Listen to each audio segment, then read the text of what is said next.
ఆర్ధం ఆంధ్ర కార్యక్రమంలో భారీగా అవినీతి అవకతవకలు జరిగాయంటూ విజిలెన్స్ ఒక నివేదిక సిద్ధం చేసినటువంటి నేపథ్యంలో అప్పటి పర్యాటక శాఖ క్రీడా శాఖ మంత్రిగా పనిచేసినటువంటి మాజీ మంత్రి రోజా గారు, అలాగే అప్పటి శాప్ చైర్మన్గా పనిచేసినటువంటి బైరెడ్డి సిద్ధార్థరెడ్డి గారు, వీరిద్దరూ అరెస్ట్ అవ్వడం ఖాయం అనేటువంటి వాదనలు అయితే తెరమీదకు వచ్చాయి. ఈ నేపథ్యంలోనే అసలు విజిలెన్స్ ఇచ్చినటువంటి నివేదికలో ఏముంది, నిజంగా రోజా బైరెడ్డి సిద్ధార్థరెడ్డి అరెస్ట్ ఖాయమా అనేది మనం ఈరోజు చర్చించుకునేటువంటి ప్రయత్నం చేద్దాం. ప్రస్తుతం మనతో పాటు ఉన్నారు ప్రముఖ రాజకీయ విశ్లేషకులు, ప్రముఖ సీనియర్ జర్నలిస్ట్ డివిఎస్ గారు. వారితో మాట్లాడదాం.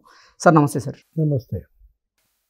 ఆర్ధం ఆంధ్ర కార్యక్రమం ద్వారా భారీగా అవినీతి అవకతవకలు జరిగాయంటూ విజిలెన్స్ ఒక నివేదిక ఇచ్చినట్లుగా వార్తలు వస్తూ ఉన్నాయి.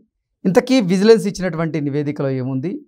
విజిలెన్స్ ఇచ్చినటువంటి నివేదిక ప్రకారంగా మాజీ మంత్రి అయినటువంటి రోజా గారు, శాప్ మాజీ చైర్మన్ అయినటువంటి బైరెడ్డి సిద్ధార్థరెడ్డి గారు, వీరిద్దరూ అరెస్ట్ అవ్వడం ఖాయమా అంటే ఏం చెప్తారు సార్? దొంగలు ఊళ్ళు పంచుకొని దోచేశారంటారు. అట్లాగే జగన్మోహన్ రెడ్డి ఆయన క్యాబినెట్ మంత్రులు శాఖలు పంచుకుని దోచేశారా? ఓకే. ఇప్పుడు మాజీ మంత్రి కాకాని గోవర్ధన్ రెడ్డి అరెస్ట్ అయ్యి జైల్లో ఉన్నాడు. మొన్న జగన్మోహన్ రెడ్డి కూడా వెళ్ళి పరామర్శించాడు. ఇప్పుడు మళ్ళా జైలుకి వెళ్ళే రెండో మాజీ మంత్రి ఎవరు? రేస్ విడుదల రజనీ అనుకున్నారు. ఆమెంటి ఏదో స్టోన్ క్రషర్స్ అప్పట్లో ఆమె మరిది జైలుకి వెళ్ళాడు. విడుదల గోపి. తర్వాత అసలు ఎవరు? జోగి రమేష్, అతను జైలుకి వెళ్తాడు అనుకున్నారు. ఆయన ఏదో కొడుకు, అతని తమ్ముడు అగ్రిగోల్డ్, ఆ భూములు ఏదో కొనడం, మళ్ళీ కొన్న భూములు అమ్మేసి క్యాష్ చేసుకోవటం. పెద్దిరెడ్డి రామచంద్రారెడ్డి ఆయన జైలుకి వెళ్తాడు అనుకుంటే ఆయన కన్నా ముందు ఆయన కొడుకు జైలుకి వెళ్ళాడు, అంటే ఎంపీగా. ఇప్పుడు రోజా ఏది పర్యాటక శాఖ మంత్రిగా, అంటే అందరూ దోచుకుంటున్నారు, నాకేంటి, నా వంతు ఏంటి అంటే పంచిపెట్టాడా జగన్మోహన్ రెడ్డి? ఈ స్కామ్లో ఏది ఆడుదాం ఆంధ్ర, అది కూడా కరెక్ట్గా ఎన్నికల ముందు, అంటే మళ్ళీ గెలుస్తామా లేదా అన్నట్టుగా ముందు మరి ఈమెకి పలహారమా? దీన్ని ఎలా చూడాలా? ఒక దగ్గర మరి 120 కోట్లు ఏది ఎన్నికల ముందు కావాలని పప్పు బెల్లాల్లాగా పంచిపెడదారు, తినేశారు. ఇప్పుడు మనం తీసుకున్నట్లయితే ఆ క్రీడా పరికరాల కొనుగోళ్ళు ఏమన్నా టెండర్లు ఏంటి అసలు? అది నాసిరకం పరికరాల మీద మళ్ళీ జగన్మోహన్ రెడ్డి బొమ్మలు, అన్నిటి మీద జగన్ బొమ్మ లేనిది ఎక్కడ అసలు? అప్పుడు ఆంధ్రప్రదేశ్ మీదే జగన్ బొమ్మ కదా, సర్వే రాళ్ల మీద జగన్ బొమ్మ, పాస్ పుస్తకాల మీద జగన్ బొమ్మ, కోడిగుడ్ల మీద జగన్ బొమ్మ. జగన్ బొమ్మ లేనిది ఎక్కడ? బ్యాట్ల మీద జగన్ బొమ్మ. ఏది క్రికెట్లో ఇప్పుడు లోపల పెట్టుకునే వాటిపైన, సామాన్ దాచుకునే వాటిపైన కూడా ఇతను జగన్ బొమ్మలు వేసాడంటే ఇక్కడ ఏంటి ఇష్యూ మనం తీసుకోవాల్సింది? అక్కడ బెంగళూరు, ఉత్తరప్రదేశ్, అక్కడ కూడా 6 కంపెనీల దగ్గర కొన్నారట. అసలు నీకు ఒక షాట్ కొట్టగానే బ్యాట్ ఇరిగిపోయి, అవేం క్రికెట్ బ్యాట్లు? ఇప్పుడు ఏపకట్టితో చేసినట్టుగా ఉన్నాయి ఆ క్రికెట్ బ్యాట్లు కూడా. మనం చూసాం. రోజా అసలు ఆమె కబడ్డీ ఆడింది, ఆమె షటిల్ ఆడింది, జగన్మోహన్ రెడ్డి షటిల్ కూడా ఆడాడు. అంటే ఒక నిర్వహణ ఖర్చే 20 కోట్లు అంట. అసలు ఈ నిర్వహణ ఖర్చు 20 కోట్లు ఏంటి? R&B ఏదో టెండర్లు పిలిచినట్టుంది, R&B ద్వారా చేసినట్టుంది. మొన్న కూడా ఆమె మాట్లాడుతూ ఏమంటోంది, ఏముంది అందులో? ఆడుదాం ఆంధ్రాలో ఏం అవినీతి జరిగింది, ఏమైనా జరిగితే జైలుకి వెళ్ళేది మరి ఆయన సీఎం ఆఫీస్లో ఉన్నాడంటోంది. ఎవరు? ప్రద్యుమ్నాన్ని ఉద్దేశించి, ఓకే, మీరు నా శాఖలో మరి బిల్లులు చేసినటువంటి వ్యక్తిని మీ సీఎం ఆఫీస్లో పెట్టుకున్నారు అన్న ధీమా చూసావా? అంటే తను జైలుకి వెళ్ళను అన్న భరోసా. అసలు ఎంత భరోసా కాదు, అది బరి తెగింపుగా చూడ. కానీ విజిలెన్స్ మాత్రం ఖచ్చితంగా ఆర్ధం ఆంధ్ర కార్యక్రమం ద్వారా భారీగా అవినీతి అవకతవకలు జరిగాయంటూ కూడా నివేదిక అయితే ఇచ్చింది. ఏంటి సార్ అసలు ఆ నివేదికలో ఏముంది? అంటే 120 కోట్లు బడ్జెట్ రిలీజ్ అయితే దాంట్లో ఇప్పుడు వీళ్ళు పట్టుకున్నది, బయటపడింది అక్రమాల విలువ, అవినీతి విలువ దగ్గర మరి 45 కోట్లు మిస్ప్రిజం. ఇప్పుడు ఇందాక చెప్పింది అదే. నిర్వహణకి మీరు 20 కోట్లు ఖర్చు పెట్టారా? అంటే వీళ్ళు గమ్మత్తేంటో తెలుసా? ఆ క్రీడాకారులు ఎవరు? గ్రామీణ ప్రాంతాల్లో క్రీడాకారులు కాదు, వైసీపీ కార్యకర్తలే క్రీడాకారులు. ఆ ప్రైజ్ మనీ కూడా అక్కడ నీకు స్కామ్ చేశారు. ఇప్పుడు ప్రైజ్ మనీ నియోజకవర్గ స్థాయిలో first prize 30,000, second prize 15,000, third prize 10,000 పంచిపెట్టారు. జిల్లా స్థాయిలో 60,000 లేకపోతే 40,000, 10,000 ఏదో ఉంది.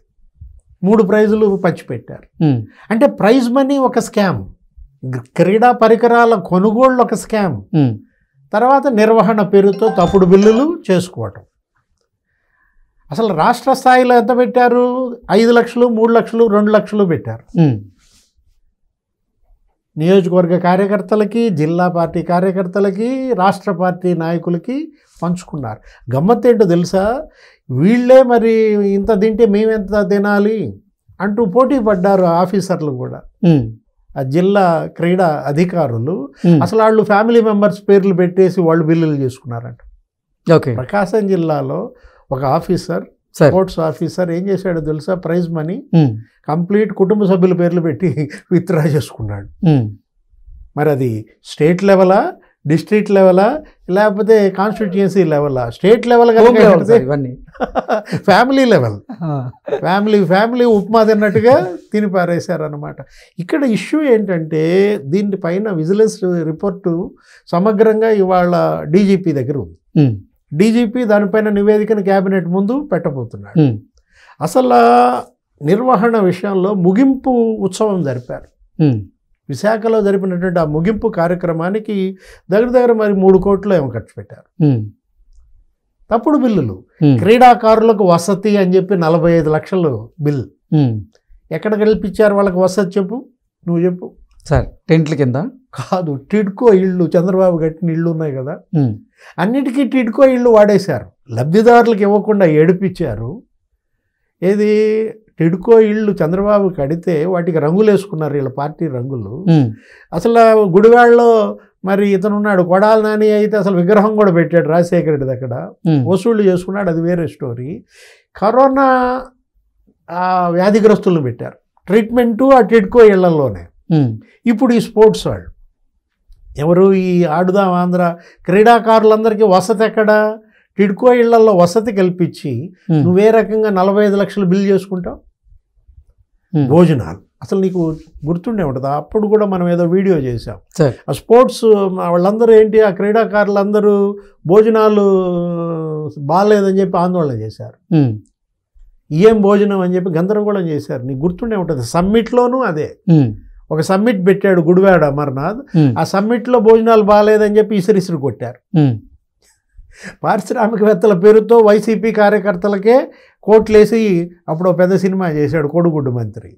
ఇప్పుడు ఈమె పర్యాటక శాఖ మంత్రిగా కేవలం ఈ ఒక్క దీంట్లోనే కాదు, ఈ భోజనాల బిల్లులు లేకపోతే ఈ బిల్లులు నీకేం గుర్తొచ్చింది? అగ్నిమాపక శాఖలో సంజయ్ కూడా ఇలాగే చేశాడు. ఐపీఎస్ సంజయ్ ఏం చేశాడు? అది కూడా ఇవాళ నడుస్తోంది విజిలెన్స్. సంజయ్ సస్పెండ్ అయ్యారు. అతను అంతే, ఈ వీడియోగ్రఫీ ఆ తర్వాత ఫోటోలు అంటూ అక్కడ ఉన్నటువంటి కానిస్టేబుల్ మొబైల్తో తీసి బిల్లులు చేసుకున్నాడు. సేమ్ ఇక్కడ కూడా వీడియోగ్రఫీ ఫోటో పేరుతో దగ్గర ఒక 15 లక్షలు బిల్ చేసుకున్నారు. అంటే ముగింపు కార్యక్రమం గురించి చెప్తున్నా నేను. ఇక జిల్లా స్థాయిలో, నియోజకవర్గ స్థాయిలో ఫోటోలు, వీడియోగ్రఫీ బిల్లులు, ఇక వాటి సంగతి మనం చెప్పాల్సింది లేదు. అంటే మీ మొబైల్ ఫోన్లో తీయండి, కాబట్టి బిల్లు చేసుకోండి. ఒక్క 120 కోట్ల స్కామ్లో 40 కోట్ల ఏమో అక్రమాలు అంటున్నారు, కానీ 80 కోట్ల పైన అక్రమాలు జరిగాయనేది వాస్తవం. లోతైన విచారణ దీనిపైన ఇంకా జరపాల్సిన అవసరం ఉంది. ఏసీబీకి ఇవ్వబోతున్నట్టున్నారు ఈ కేసు కూడా. అంటే రోజా అరెస్ట్ తప్పదా? ఇప్పుడు వీళ్ళు ఏదో మహిళల సెంటిమెంట్ ఏదో పెడుతున్నారు, చంద్రబాబు ఏదో మహిళలను ఇబ్బంది పెట్టబాకండి అని ఏదో ఆయన క్యాబినెట్లో పరోక్షంగా ఏదో చెప్పారని. ఏది ఆ జయసుధ పేరుని నాని భార్య విషయంలో ఏదైనా ఉంటే నానితో తెలుసుకోండి కానీ ఇంట్లో ఉండే ఆడాల జోలికి ఎందుకన్నాడని నానియే ఏదో ప్రెస్ మీట్లో చెప్పాడు. చంద్రబాబుకు ఉన్నది కూడా కొల్లు రవీంద్రకి లేదంటూ. ఇక్కడ వీళ్ళు హౌస్ వైఫ్ కాదు, వీళ్ళేంటి మంత్రులుగా పనిచేశారు, ప్రమాణం చేశారు, ప్రజాధనం కాపాడతాం, రాగద్వేషాలకు అతీతంగా పనిచేస్తామని. ఇప్పుడు రోజా బ్రదర్ ఆయన పాత్ర ఉందంట దీంట్లో. ఇదే కాదు, ఋషికొండ ఉంది కదా. అవును, ఋషికొండ మీద ఏం చేశారు విచారణ? ఇప్పుడు దాన్ని అలా పెట్టు కూర్చుని నెలకు 30 లక్షలు కరెంటు బిల్లు కడుతున్నారు. ఋషికొండలో అంటే ఇప్పుడు మనం తీసుకున్నట్లయితే ఈ 17 నెలల్లో కరెంటు బిల్లు ఎంత అయి ఉంటుందో ఋషికొండ ప్యాలెస్కి సార్. కట్టుబడికి 500 కోట్లు. అసలు ఫ్యాన్లు ఒక్కొక్క ఫ్యాన్ ఖరీదు 3.5 లక్షలు అంట. ఒక్కొక్క బల్బు ఖరీదు 60,000 అంట. ఆ ఋషికొండ ప్యాలెస్ దాని దర్యాప్తు ఏమైంది, దానిపైన ఎంక్వైరీ ఏం జరిగింది? పర్యాటక శాఖ మంత్రిగా రోజా చేసిన అవినీతి అక్రమాలు అన్నీ ఇన్ని కావు. తిరుపతి దర్శనం టికెట్లు అమ్ముకుంది. ఒక్కొక్క టికెట్ 3,000 5,000 అని చెప్పి ఆ ట్రావెల్స్ వాళ్ళతో వీళ్ళు ఎంఓయూ ఇదే ఏదో పెట్టుకుని, సప్తగిరి ట్రావెల్స్ అని, పెద్దిరెడ్డి ఏమో ఒక ట్రావెల్స్, రోజా ఒక ట్రావెల్స్ పెట్టుకుని వీళ్ళు ఆ దర్శనం టికెట్లు కూడా అమ్ముకున్నారంటే వీటన్నిటిపైన విచారణ జరిపితే రోజా జైలుకి వెళ్ళకి ఏం చేస్తుంది? ఓకే, ఊసలు లెక్క పెట్టే టైం వచ్చేసింది. Okay sir, thank you so much.